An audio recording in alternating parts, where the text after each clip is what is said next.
Tingnan mo, my friend. Nako, nakabili na naman ako ng rose na ang ganda-ganda. Diyos, may natuklasan na naman akong market na every Tuesday lang daw sila. Ito pa. Sus, ang ganda ng bulaklak. Grabe. At ito, kakaiba din. Oh, wala din ako nito. Hala. At ang yellow. First time ko magkaroon ng yellow. Ayan, my friend, Roda. Every Tuesday sila dito malapit sa amin, sa may Jollibee. At ito din, yellow, pero maliliit. At ito talaga. Di mga kabisaya, oh. Ha? Ang ganda nito. Hanging plants. Pero, nagtaka ako, bakit ang lalapad ng bulaklak? Usually sa atin, yung ganito nga klase, malilinggit. Pero ito ang lalapad, oh. Kaya binili ko talaga. Hindi ko pinatagal. Dalawa to siya. Pero ito ang ganda ng kanyang dahon. So, parang imported siya ba? O, basta plantita ka, wala kang pakialam talaga. Basta pagdating sa halaman. Tapos ito pa, my friend, ang lalapad ng dahon. Ayan, grabe, ang ganda talaga. Busy na naman ako nito, mamaya magtanim. Nuin ko na talaga tong bahay namin sa halaman. Kakaiba ito. Ayan, ang cute lang talaga niya. Ito. Ang cute niya, oh, diba?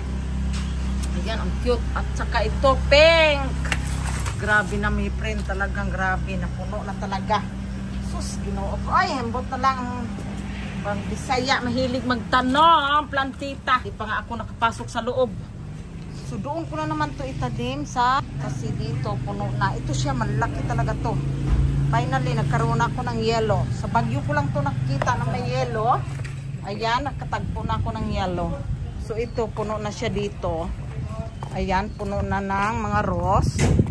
Ito ang puro orange. Oh, grabe, lumago na, oh. Puno na ng rose. Doon ko na naman siya itanim mamaya. Sa kabilang, dito ko siya ilinya-linya. Para gumanda to dito. Ayan, linya ko yan hanggang doon. Para gumanda ang ating harapan. Punuin natin ng halaman.